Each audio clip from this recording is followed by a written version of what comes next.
வரக்கூடாதுன்னு சொல்லிட்டாரு, நாங்க வந்தோம். அது தற்செயல். நாங்க பார்க்கணுன்ற ஆசையில வந்தோம். அதான் தற்செயலா, எதாச்சியா பிளான்டா கிடையாது. அதெல்லாம் கிடையாதுங்க. விஜய்னா உங்களுக்கு விஜய்னா பயம். எல்லாத்துலயும் புதுமையா இருக்கிற விஜய் வந்து இனி பிரஸ் மீட்டர்ல அவர் பேசுறது யாருக்கும் புரியல. புரிஞ்சா வந்திருக்க மாட்டாங்க. இல்ல அப்ப புரியணும் அப்படின்னா பிரஸ் மீட்ல வந்து வராதீங்கன்னா அப்படின்னு ஆடி காட்டினாருன்னா நல்லா இருக்கு. அப்படி நம்ம கொடுக்கப்பட்ட அசைன்மெண்ட் ஒண்ணு, அந்த அசைன்மெண்ட்ல ஒரு சின்ன கொலாப்ஸ் நடந்துகிட்டு இருக்கு.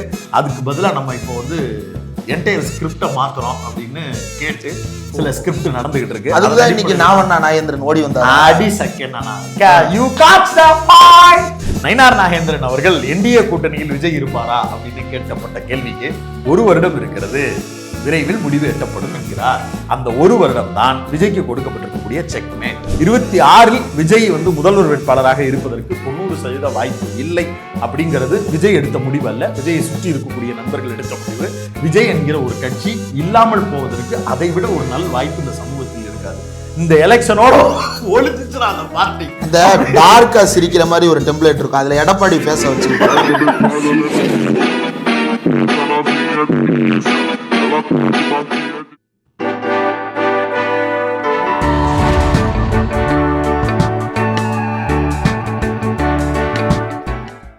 மதுரை பளபளக்குது.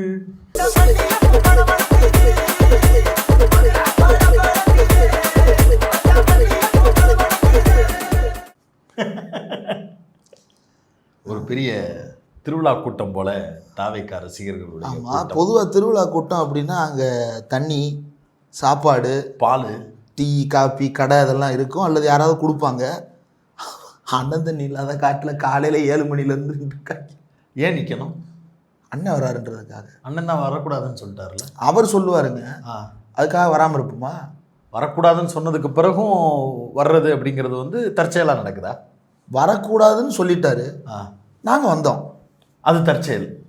நாங்க பார்க்கணுன்ற ஆசையில வந்தோம். அதான் தற்செயலா, எதேச்சியா பிளான்டா கிடையாது. ஆமாங்க, எதேச்சியா பெங்களூர் போய் பானிபூரி சாப்பிட்றான், எதேச்சியா வந்து மதுரை ஏர்போர்ட்டுக்கு போய் வேடிக்கை பார்க்க போக மாட்டானா? சவால். மதுரை மாவட்ட பொறுப்பாளர் அவருடைய வாட்ஸ்அப் சேட்ல, மதுரைக்கு பொறுப்பாளர் இருக்காங்களா? இருக்காரு. பொறுப்பாளர் வாட்ஸ்அப் சேட்ல முந்தின நாள்ல மாலை 4 மணிக்கு ஏர்போர்ட்டுக்கு தளபதி வர்றாரு, எல்லாரும் திரளணும்னு பல்வேறு பகுதியில் இருக்கக்கூடிய நிர்வாகிகளுக்கு அழைப்பு கொடுத்தாரா இல்லையான்னு வெளிப்படையா பேச. நாளை மாலை வருகிறாருன்னு முந்தின நாள் இரவே புக் பண்ணாரு. சரி, அப்புறம் ஏன் காலையில வந்தாங்க? அது தன்னெழுச்சி தானே. ஏங்க, மாவட்ட பொறுப்பாளர்கள் நிர்வாகிகள்னு எல்லாரும் முன்னாடி வந்து நின்றுக்கிட்டாங்கன்னா நம்மெல்லாம் எப்படி போறதுன்னு அவன் கிளம்பி முன்னாடியே வந்து நிற்க மாட்டாங்களா? அது இருந்து இடம் போடுவாங்கல்ல. ஆமாங்க, எல்லா கட்சி தலைவருக்கும் ஒரு கூட்டம் வரும், புதுசா வர்றாருன்றப்ப இன்னும் கொஞ்சம் கூட்டம் வருது. சரி, தனிப்பட்ட வேலைக்காக நான் வருகிறேன், யாரும் வரக்கூடாது. சென்னை ஏர்போர்ட்ல அவரே ஒரு ட்வீட் போட்டாரா? மைக்கு முன்னாடி நின்று ட்வீட் போட்டாரு, பார்த்துருப்பீங்க. அது பேட்டி கிடையாது, அது ட்வீட்டு. கிட்டத்தட்ட ஒரு 100 செகண்ட் பேசினாரு. அந்த 100 செகண்ட் அவரே வந்தார், அவரே நின்னாரு. இந்த மாதிரி யார் வராங்க, என்னுடைய தனிப்பட்ட வேலைக்காக போகிறேன், சினிமா படப்பிடிப்புக்காக போகிறேன், யார் வர வேணாம், என்னை பின்தொடர வேணாம், என்னுடைய வாகனங்களை தொடர வேணான்ட்டு போனார். அதை தாண்டி யார் வர சொன்னா? யார் வேணாலும் சொல்லி இருக்கலாம், நானா கூட இருக்கலாம், சொன்னது உங்கள் விஜயா கூட இருக்கலாம். என்ன நடந்திருக்கு அப்படிங்கிறது தான் நம்ம பேச வேண்டிய முக்கியமான சில கேள்விகள். அவர் தான் பண்ணியிருக்கிறாரு. என்னன்னா, வழக்கமா விஜய் சினிமா ஷூட்டிங் அதெல்லாம் கிடையாதுங்க. விஜய்னா பயம். உங்களுக்கு விஜய்னா பயம். வேதநாயகன்னா தானே பயம். அது அங்க இந்த டைலாக்கை கேளுங்க.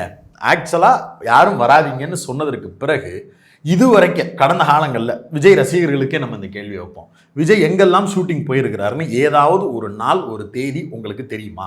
எந்த இடம்னு ஏதாவது தெரிஞ்சிருக்கா? ஏங்க, ஆடியோ லான்ச்சுக்கு டிக்கெட் இல்லாதவங்க வராதுன்னு சொல்றாரு. டிக்கெட் எல்லாம் போகத்தானே செய்வாங்க. அந்த மாதிரி தான் கட்சி பாஸ், கட்சியில நிர்வாகிகள் பாஸ், இப்ப ரசிகர்கள் கிடையாது பாஸ். தாவேகா தொண்டர்கள் என்னுடைய கூட்டத்திற்கு வர வேணாம், இது பர்சனல் வேலையா வந்திருக்கிறேன். ரசனை மிகுந்த நிர்வாகிகள், ரசனை மிகுந்த நிர்வாகிகளாகவே இருக்கட்டும்பா. கேள்வி ஒரே ஒரு கேள்வி. இதே ஜனநாயகன் படப்பிடிப்பு தமிழ்நாட்டில் வெவ்வேறு இடங்களில் நடந்தது, ஒரு ஸ்டுடியோவில் நடந்தது. அந்த தேதியில் எப்போதெல்லாம் விஜய் வருகிறார், எங்கெங்கெல்லாம் போகிறார்னு இதுக்கு முன்னாடி விஷயம் வெளியே கசிய விடப்பட்டதா? கிடையாது. அப்ப இது மட்டும் கசிய விடப்படுவதற்கான காரணம் என்ன? முந்தைய நாளே மதுரை ஏர்போர்ட்டுக்கு 4 மணிக்கு தனி விமானம் மூலமாக நடிகர் விஜய், உங்கள் விஜய் வருகிறார் என்று மாவட்ட நிர்வாகி அனைவரையும் அழைத்ததற்கான பின்னணி என்ன? சரி, ரைட்டு, அது கூட தன்னெழுச்சியா நடந்துருச்சு. இந்திரகுமார் சொல்லுவது போல, தாவேக்கா அணில் குஞ்சுகள் சொல்லுவது போல அப்படி தன்னெழுச்சியா நடந்துருச்சு. கம்மா போட்டா என்ன அர்த்தம்? ரெண்டும் ஒண்ணுதான் அர்த்தம். ஏண்டா உன்னைய திருடின்னு சொல்லாம என்னைய வேற திருடிங்கற? நான் யோக்கியன்டா. யோக்கியனுக்கு இருட்டுல என்ன வேலை? ஆலமறையா இப்ப வரக்கூடாதுன்னு சொல்லியாச்சுல்ல. இதுக்கு முன்னாடி ஷூட்டுக்கு போக வேண்டிய விஜய், போயிருந்த விஜய் விண்ஷீல்டு ஒட்டப்பட்ட சுசுகி காரிலும் இனோவா காரிலும் தானே போயிருந்தார். எப்பவும் தனிப்பட்ட வேலைக்காக அவர் எதுல போறாருன்னு யாருக்கு தெரியாது. சென்னைக்குள்ள கவர்னர் மாளிகை இந்த மாதிரி போகும்போது ஒரு சுசுகில போனாரு, அவ்வளவுதான் தெரியும். மத்த ஊர்ல அவர் எங்க போறாரு, எதுல போறாருன்னா நமக்கு தெரியாது. ஏன்னா அவர் வெளியே வர்றது இல்லைங்கிறது வேற, அது தனி. வெளியில வந்தாலும் கூட பக்கத்துல இருக்கக்கூடிய இடங்களுக்கு போறாரு, ஒரு நிகழ்ச்சிக்காக போறாரு. இது பேர் என்ன, ஒரு ஷூட் பண்ணாரு, அம்பேத்கர் ஷூட்டிங். அதுக்கு வரும்போது கூட விகடன் ஸ்டுடியோஸ், அதுக்கு வந்து விகடன் டெலிவிஸ்டாஸ் ப்ரௌட்லி பிரசன்ட்ஸ், அதுக்குள்ள வந்து நடிச்சு போனாரு. அப்ப அதுக்கு வரும்போது வந்து விண்ஷீல்டு ஒட்டப்பட்ட ஒரு கார்ல தான் வந்துட்டு போனாரு. அவர் தான் அப்படின்றது தெரியாத அளவுக்கு வந்தாரு. அதையும் தாண்டி அங்கனைக்கு கூட்டங்கள்லாம் வந்தது. அதெல்லாம் ஓகே, புரிஞ்சுக்கிறேன். ஏன்னா அது வந்து நிகழ்ச்சியினுடைய ஏற்பாடு, இது இந்த தேதிக்கு இவர் வர்றாருன்னு அறிவிச்சாங்க, அதனால வந்தாங்க. இது தவிர்த்துட்டு தனிப்பட்ட முறைகளில் அவர் போகக்கூடிய எல்லா இடங்களுக்கும் ஒரு கார் இருக்கும். அந்த கார் எந்த காருன்னே உங்க யாருக்கும் தெரியாது, நம்ம யாருக்கும் தெரியாது.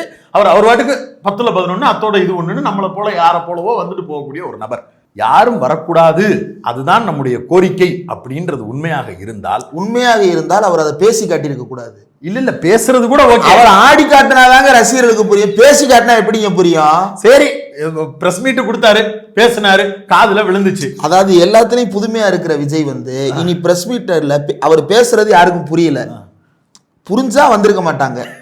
இல்ல அப்ப புரியணும் அப்படின்னா பிரஸ் மீட்ல வந்து வராதீங்கன்னா அப்படின்னு ஆடி காட்டினாருன்னா நல்லா இருக்கும். திருக்குறள் அறிவு ஒரு சாங் போட்டு அதுக்கு ஒரு பெர்ஃபார்மன்ஸ். அவரே வேற கூட்டு வரணுமா? ஆமா, மியூசிக் இல்லாம எப்படி நம்ம நண்பர்கள் தோழர்கள் கேட்டுக்குவாங்க?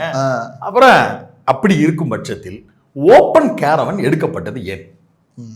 யாரும் வரக்கூடாது, தனிப்பட்ட வேலை அப்படின்னா தனிப்பட்ட முறையில் ரகசியமாக வந்துட்டு உங்க வேலையை மட்டும் பார்த்துட்டு, இதுக்கு முன்னாடி விஜய் வந்து மாஸ்க் மாட்டிக்கிட்டு யாருக்கும் சொல்லாம போராட்ட களத்துக்கு வந்த விஜய் நம்மளுக்கு தெரியும். ராத்திரியோட ராத்திரியா யாருக்கும் தொந்தரவு இருக்கக்கூடாது, எதுவும் வரக்கூடாது. ஏன்னா அது நம்மளுடைய தனிப்பட்ட விஷயமா நம்ம போறோம் அப்படிங்கிறதுக்காக தூத்துக்குடி கிளம்பி போனப்ப தனியா அவர் மட்டும் போயிட்டு வந்ததெல்லாம் நம்ம பார்த்தோம். கோவா கல்யாண வீட்டுக்கு தனிப்பட்ட விவகாரமா போன போது அங்க அவர் தனியா தான் போறாரு, அது விஷயம் ரசிகர்களுக்கு தெரிய வரல. அதுவுமே வந்து தனிப்பட்ட முறையில மாஸ்க் மாட்டிக்கிட்டு தனியா தான் போனாரு, வந்தாரு, அதெல்லாம் வேற. இது வராதீங்கன்னு சொன்னதற்கு பிறகு ஓப்பன் கேரவன் வண்டி ஏன் புக் செய்யப்பட்டது? வரக்கூடாதுன்னு சொன்னதற்கு பிறகு அந்த கேரவன் மேல ஏறி நின்னுக்கிட்டு அவ்வளவு பெரிய ரோட் ஷோ நடத்தப்பட்டது ஏன்? சரி, இதெல்லாம் விடு, நடந்துச்சுல்ல. நீங்க தானே அறிவிச்சீங்க யாரும் வரக்கூடாது, இது தனிப்பட்ட முறைன்னு. அதையும் மீறி நடந்திருக்கு. கட்சியின் கட்டுப்பாட்டுப்படி கட்சி தலைவருடைய அறிவுறுத்தலுக்கு எதிராக மாவட்ட அமைப்பாளர்கள் திரண்டு வரவேற்கிறேன் என்கிற பெயரில் தாவேகாவில் இருக்கக்கூடிய நிர்வாகிகள், ரசிகர்கள் அனைவரையும் காலையிலிருந்து திரள வைத்ததற்கு, அந்த வாகனம் நடந்து வரும்போது பல்வேறு மாவட்ட நிர்வாகிகள் அந்த இடத்தில் சூழ்ந்து நின்றதற்கு, வரவேற்பு கொடுத்ததற்கு ஒழுங்கு நடவடிக்கை எடுக்கப்படுமா? அறிவிச்சிட்டு இல்ல, வரக்கூடாதுன்னு சொல்லிட்டீங்கல்ல, அதான ரூல், கட்சி கட்டுப்பாடு தானே. அதையும் மீறி செஞ்சவங்களுக்கு நடவடிக்கை உண்டா இல்லையா?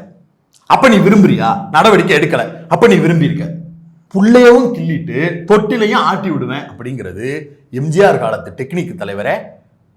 இது இந்த காலம் 2025. இன்னமும் உங்களை வந்து நீங்க எம்ஜிஆர், ஜெயலலிதா, நீங்க நடந்தா நான் மாசு, நின்னா தூசு, அப்படி இப்படின்னு உங்களெல்லாம் புகழ்றேன்ற பேர்ல பக்கத்துல உட்காந்துக்கிட்டு தேர் எழுத்து தெருவில் விடுறானுங்க. இது எல்லாமே தெரிஞ்சு புரிஞ்சு ஒரு கூட்டம் தமிழ்நாட்டுல பல தலைமுறையா உருவாகிருச்சு. சரி, இப்ப இதுக்கு முன்னாடி இருந்த கூட்டம் கிடையாது இந்த கூட்டம்.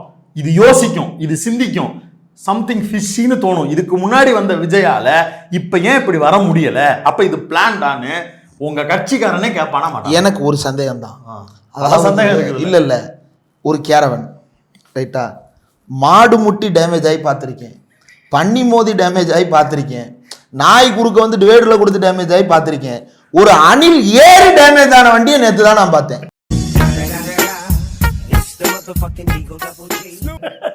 கேரவன் முன்னாடி பெண்ட் ஆயிருக்கு.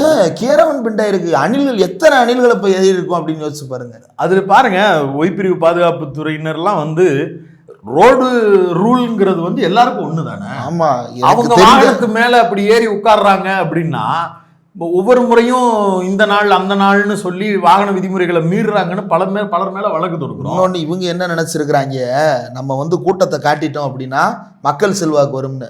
ஃப்ளைட்ல இருந்து இறங்கி அங்கே ஏர்போர்ட்ல இருந்து வெளியே வந்த அத்தனை பயணிகளும் நேற்று வந்து உச்சகட்ட கடுப்பில் வெளியேறி இருக்கிறார்கள். நீங்க சொன்னது வந்து புரிஞ்சுக்கிறேன். மக்கள் செல்வாக்கு தனக்கு இருக்கிறதா அப்படின்னு காட்ட விரும்புறாருன்னு நீங்க சொல்றீங்க. ஆனா அது வேற காட்ட விரும்புறாரு. யாரு காட்ட விரும்புறாரு? அதிமுகவுக்கும் பாஜகவுக்கும் காட்ட விரும்பிக்கிட்டு இருக்காங்க. அதிமுகவுக்கும் பாஜகவுக்கும். ஆமா, அதுதான் இன்னைக்கான சப்ஜெக்ட். அதிமுகவுக்கு காட்டுறது ஓகே, பாஜகவுக்கு பயம் காட்டுறாரா? ஆமா, ஏன்னா அப்பேற்பட்ட கிடுக்கு புடியில விஜய் இப்ப சிக்கி இருக்கிறாரு. என்ன மிக கொடூரமான சிக்கல், இடியாப்ப சிக்கல். பாஜகவோட கிடுக்கி இப்படின்னா 3 தான். ஒன்னு இடி ஐடி, இல்லைன்னா ஆடியோ இல்லைன்னா வீடியோ, எல்லாமே இருக்கு. நான் அது உள்ள வர விரும்பல, அது வெளியில வரும்போது விரும்பல. அண்ணன் வந்திருக்கிறாரு, கேட்டுக்குங்க. அண்ணன் வந்து மாட்டினது ரொம்ப முன்னாடியே. அண்ணனுடைய அசைன்மெண்ட் படி அண்ணன் தனிச்சு நின்று ஓட்டுகளை பிரிப்பது அப்படிங்கிறது தான் கணக்கு, பிளானு. அதற்கு உண்டான பிளானிங் எக்ஸிக்யூஷன் வேலைகள்லாம் நடந்துக்கிட்டு இருக்கும்போது, படம் எடுக்கும்போது ப்ரொடக்ஷன் ஹவுஸ்ல இருந்து சொல்லுவாங்கல்ல, பட்ஜெட் ரொம்ப குறைவாக இருக்குது, இந்த டேட்டுக்குள்ளே முடிக்கணும், அதனால் ஒரு நாள் எக்ஸ்ட்ரா நீங்கள் கால் ஷீட்டு கொடுக்கணும், ஒரு நாள் ஷிஃப்டாக 1 டே ஷூட் பண்ணணும், 8 hours இல்லாமல் 12 hours பண்ணணும் அப்படின்னு அந்த சூழலுக்கு ஏற்றாறு போல் ப்ரொடக்ஷன் டீம் வந்து நெகோசியேட் பண்ணுவாங்கல்ல, அது போல் ஒரு நெகோசியேஷன் நடந்திருக்கு. தம்பி, நம்ம கொடுக்கப்பட்ட அசைன்மெண்ட் ஒன்று, அந்த அசைன்மெண்ட்டில் ஒரு சின்ன கொலாப்ஸ் நடந்துக்கிட்டு இருக்கு, அதுக்கு பதிலாக நம்ம இப்போ வந்து என்டையர் ஸ்கிரிப்டை மாத்துறோம் அப்படின்னு கேட்டு சில ஸ்கிரிப்ட் நடந்துகிட்டு இருக்கு. அதுதான் இன்னைக்கு நாகேந்திரன் ஓடி வந்தார். அடி சக்கேனா, you catch the point. Nainar Nagendran அவர்கள் என்டிஏ கூட்டணியில் விஜய் இருப்பாரா அப்படின்னு கேட்கப்பட்ட கேள்விக்கு திமுக என்டிஏ கூட்டணிக்கு வருமா அப்படின்னு கேட்டா நயினார் நாகேந்திரன் என்ன பதில் சொல்வார்? இது ஒரு கேள்வியா? திமுகவுக்கு எதிராக என்டிஏ கூட்டணியே வச்சிருக்கோம், அப்புறம் எப்படியா? அப்படி தானே சொல்லுவாரு. கொள்கை எதிரின்னு தாவேகாவை அடையாளப்படுத்தினதுக்கு பிறகு தாவேகா அவங்க கூட கூட்டணிக்கு வருவது குறித்து ரகசியமாக பேச்சுவார்த்தை நடப்பதாக செய்திகள் வருகிறதே, அது குறித்து உங்களுடைய கருத்து என்னன்னு கேட்டா டக்குன்னு சொல்லிடணும்ல. கொள்கை எதிரின்னு சொல்லிட்டாங்க, அவங்களோட எப்படிங்க கூட்டணிக்க முடியாது? இல்லைங்க, இது வேறங்க, சொல்லணுமா இல்லையா? ஏன் சொல்லல? அதுக்கு பதிலாக நயினார் நாகேந்திரன் சொல்லுகிறார், 1 வருடம் இருக்கிறது, விரைவில் முடிவு எட்டப்படும் என்கிறார். அந்த 1 வருடம் தான் விஜய்க்கு கொடுக்கப்பட்டிருக்கக்கூடிய செக்மேட்.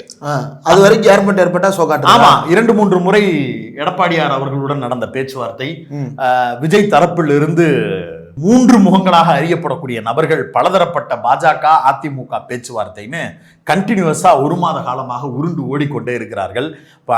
நீங்க எல்லோரும் நம்பிக்கொண்டிருக்கக்கூடிய தாவேகா நண்பர்கள் எல்லோருக்கும் ஒரு சோகமான செய்தி, உங்க அண்ணன் சிஎம் கிடையாது, உங்க அண்ணன் வந்து பவன் கல்யாணாவை கூட இருக்க மாட்டாரு அப்படிங்கிறத வந்து சோகத்தின் மனநிலையிலிருந்து நீங்க தாங்கிக் கொள்ளுங்கள். அதை நோக்கித்தான் களத்தை தயார்படுத்தி கொண்டிருக்கிறார்கள். விஜய் தரப்பில் சுற்றி இருந்து வேலை பார்க்கக்கூடிய நபர்கள் எல்லோருக்கும் அந்த தாவேகா என்கிற ஒரு கோமாளி கூட்டத்தை கொண்டு போய் என்டிஏ அலைன்ஸில் சேர்க்க வேண்டும் அப்படிங்கிறது பிரதான வேலையாக மாறிக்கொண்டிருக்கிறது. அதற்கான எல்லா வேலைகளையும் பக்காவாக பிளானா பண்ணிக்கிட்டே இருக்கிறாங்க. கூட்டணி டோரை வந்து ஓபன் பண்றது அப்படிங்கிறதுல கொள்கை எதிரி கிள்கை எதிரி அதெல்லாம் விட்டுறாதீங்க, அதெல்லாம் யோசிக்காதீங்க. நம்மளுக்கு 234 தொகுதியில கேண்டிடேட் போடுவதற்கு இப்போதைக்கு வாய்ப்பே இல்லை. இப்ப விஜய்ன்ற இந்த லாட்டரி சீட்டை விற்கிறது யாரு? அதான் சொல்லிட்டீங்களே, அதுக்கு மேல நான் என்ன சொல்ல. ஜான் ஆரோக்கியசாமி அவர்கள், வெங்கட்ராமன் அவர்கள், புஷியானந்த் அவர்கள், புஷியானந்த் பாவம், அவர் எடுப்பார் கைப்பில்லை, அவர்கிட்ட வந்து நீங்க யார் பேசினாலும் அவர் பேசுவார். ஏன்னா விஜய் கிட்ட சொல்லிட்டு தான் நான் எல்லாத்தையும் பேசுவேன் அப்படிங்கிற இடத்துல இருந்து வரக்கூடியவர். இவங்க 2 பேரும் ஆளாளுக்கு ஒரு பக்கம் லைன்ல ஓடுவாங்க. ஆதவர்ஜுனா தன்னுக்கான ஒரு ட்ராக்கை ரெடி பண்ணி அவர் ஒரு பக்கம் உருண்டுட்டு இருக்கிறாரு. இந்த கூட்டணியை உருவாக்குவது அப்படிங்கிறதன் அடிப்படையில் ஒரு வேலை நடக்கிறது. ஒரு நபர், அவர் இப்ப நான் அந்த பேரை குறிப்பிட விரும்பல, இன்னும் சில நாட்கள் பிறகு அந்த பிரேக்கிங் வந்ததற்கு பிறகு குறிப்பிடுகிறேன். தாவேகாவை தனியாக நிறுத்தி எடப்பாடி பழனிசாமி அவர்கள் ஓபிஎஸ் டிடிவி தினகரனை பாஜகவோடு இணைத்த கூட்டணியில் சேர்ப்பதற்கு இடைஞ்சலாக இருந்தால், தாவேகாவோடு ஓபிஎஸ்ஐயும் டிடிவி தினகரனையும் இணைத்து ஒரு வலிமையான தென் தமிழகத்தில் மையம் கொண்டிருக்கக்கூடிய ஒரு கூட்டணியாக மாற்றி தேர்தலுக்கு பிறகு ஆட்சி அதிகாரத்தில் பங்கு என்கிற அடிப்படையில் 2 பேரையும் சேர்ப்போம் அப்படிங்கிற அசைன்மெண்ட்டை கொண்டு போய் முன்மொழிந்திருக்கிறார் பிஜேபியிடம். இந்த ப்ராஜெக்டை கையில் எடுத்து வெற்றிகரமாக செய்து தருகிறேன் அப்படின்னு சொல்லி தாவேகாவிற்குள் ஒரு கருப்பு ஆடு தனக்கான வேலையை தொடங்கி இருக்கிறது. அதில் தெரியுமா விஜய்க்கு அப்படின்னு கேட்டால், நான் விசாரித்த வரையில் விஜய்க்கு அப்படியான ஐடியா இல்லை, தெரியல. விஜய்க்கு இந்த செய்தியை நம்ம இந்த காணொலி மூலமாகவும் சொல்லுகிறோம். உங்களுக்கு இருக்கக்கூடியது 2 ஆப்ஷன். ஒன்று, நீ கூட்டணிக்கு வரணும், இல்லை அப்படின்னா கூட்டணியில் தனியாக நிற்கும் போது யார் யாரோட சேர்ந்து நிற்கணும். அப்படியான வெற்றி அப்படிங்கிறது எதன் மூலமாக உறுதிப்படுத்தப்பட்டாலும் அது முழுவதுமாக அதிமுக கூட்டணி, என்டிஏ அலைன்ஸ் கூட்டணிக்கான வெற்றி வாய்ப்புக்கு வலு சேர்க்கும் விதமாக மாற்ற வேண்டும். இப்போ ஓபிஎஸ் எப்படி இவரோட சேருவார்? அவர் வந்து தலைஃபேன். ஏன் அவரே தலைஃபேன்? ஏன் சவுத்தில் தலைஃபேனு ஏன்னு காரணம் வேற தனியாக சொல்லணுமா? அதான் அவர் தம்பியே சொல்லிட்டாருப்பா, தலை தம்பியே, நாங்க வேற கண்டு. அதுவே பலருக்கு இப்பதான் தெரிஞ்சிருக்கோம். அதையும் தாண்டி அஜித் ரசிகர்கள் இயல்பா வந்து விஜய்ங்கிறவருடைய பொலிட்டிக்கல் நேச்சரை வந்து அட்மையர் பண்ண மாதிரி தோணலை. பொதுவாக நடிகர் ஒருத்தர் அரசியல் கட்சிக்கு வர்றாரு அப்படின்னும் போது இன்னொரு நடிகருடைய ரசிகராக இருந்தாலும் பரவாயில்ல, அவங்களுக்கு வாக்கு செலுத்துவது அப்படிங்கிற இடத்தை நோக்கி நகருவாங்க. பட் அதுக்கு பல காரணங்கள் இருக்குது. இட்ஸ் வெரி சைல்டிஷ், அதை நம்ம பேச வேண்டியதில்லை. பட் இருந்தாலும் சோசியல் மீடியாவில் இருக்கக்கூடிய விஜய் ஆதரவாளர்களுடைய பிஹேவியர் அஜித் ரசிகர்களுக்கு மிகப்பெரிய சங்கடங்களை கொடுக்குது. அதனால அவங்க வெளிப்படையாக இல்லைங்க இது என்னங்க கோமாளி கூட்டமாக இருக்குங்க அப்படின்னு அவங்க ஒரு பக்கம் பேசுகிறாங்க. பொலிட்டிக்கலாக கிடையாது அது, பட் இருந்தாலும் பொலிட்டிக்கலாக அவங்க ஒரு லைனில் இருக்கிறாங்க. ஒரு பார்ட்டியை வந்து நடத்த தெரியாமல் நடத்துகிறாங்க, ஒரு கட்சி வந்து கட்சியாக நடக்க தெரியல அப்படிங்கிற பல விமர்சனங்களை அவங்க வந்து ரொம்ப ஷார்ப்பாக வைக்கிறாங்க. அந்த விதத்தில் பார்க்கும்போது அஜித் ரசிகர்கள் இதோடு ஜெல்லாவது. பார்ட்டியாக நடத்துறதுன்னா எப்படி? பனையூரில் நடத்தணும், பனையூரை விட்டு வெளியில வந்து நடத்தணும், அதை அவங்க எதிர்பார்க்கிறாங்க. இல்லைங்க, பார்ட்டினா நீங்க எதை சொல்றீங்க? கட்சி தாங்க சொல்றேன். இந்த சாயங்காலம் எல்லாரும் சேர்ந்து அது கட்சி ஏங்க நீங்க வேற.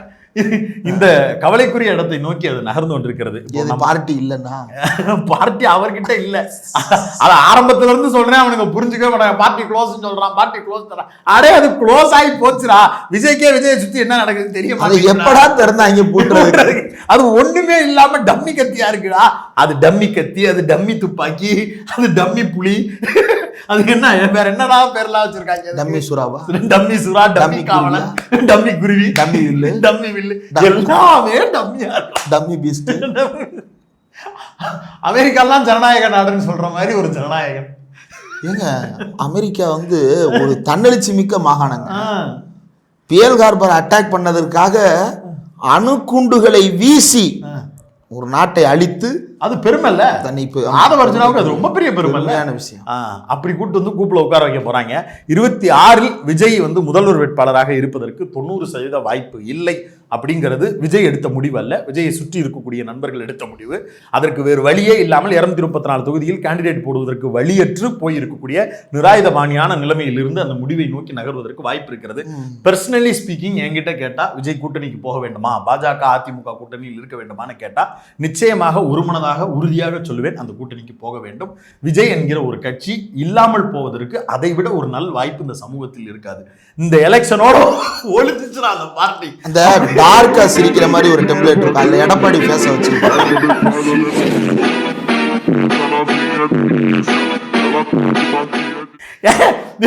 அதாவது விஜயகாந்துக்கு கிரவுண்ட் ரியாலிட்டி என்ன அப்படிங்கிறது தெரிஞ்சிச்சு. தெரிஞ்ச நபர்கள் கூட வச்சிருந்தாரு.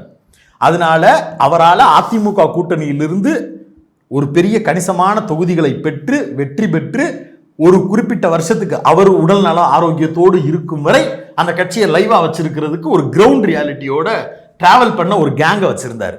இப்படியான எந்த நெட்வொர்க்கிங் செட்டப்பும் இல்லாத விஜய் அந்த இடத்திற்கு போவது அப்படிங்கிறது அந்த கட்சியினுடைய வளர்ச்சிக்காக அது இருக்காது, அது பெரும் சீரழிவை நோக்கி தான் இருக்கும். அதனால் உள்ளபடியே தாவேகாவினுடைய அதிமுக பாஜக கூட்டணியை முழு மனதோடு வரவேற்கிறேன்.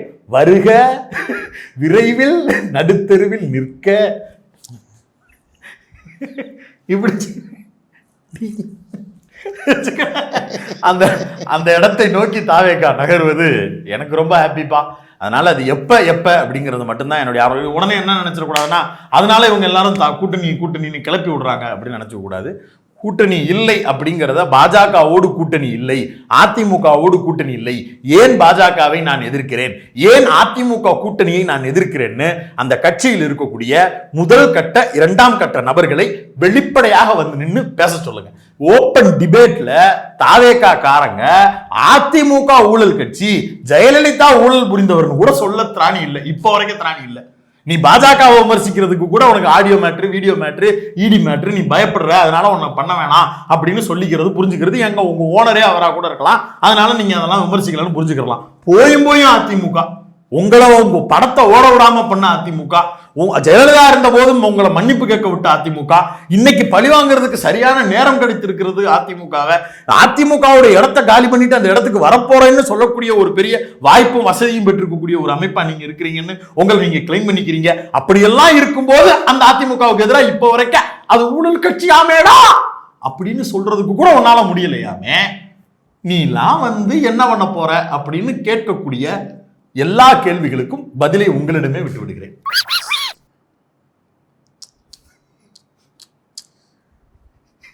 அந்த அணில் சவுண்ட் போட்டு விடுங்க. இல்லைங்க அணில்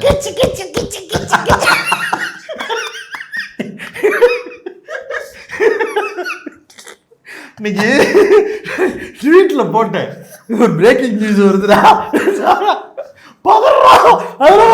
நீங்க ஏற்கனவே பிஜேபியோட கூட்டணியில இருக்கீங்க. யாரு? திமுக சொல்றான்.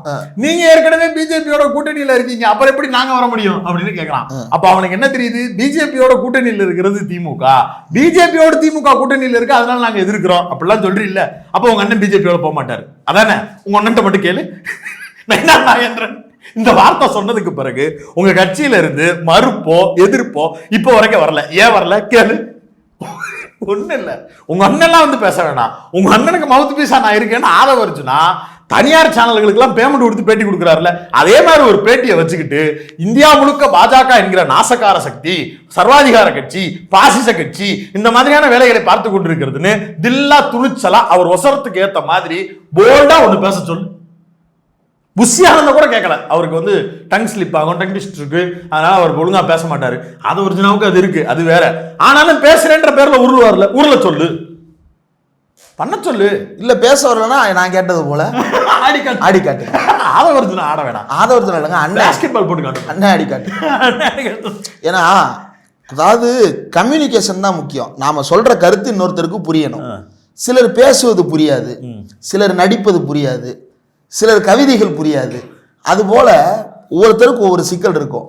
அப்ப அண்ணனுக்கு எது சொன்னா புரியும் அப்படின்னா அண்ணன் ஆடி காட்டுறதுதான். அண்ணனுக்கு அரசியலே புரியாது, அதான் அதனுடைய நிலைமை. நன்றி.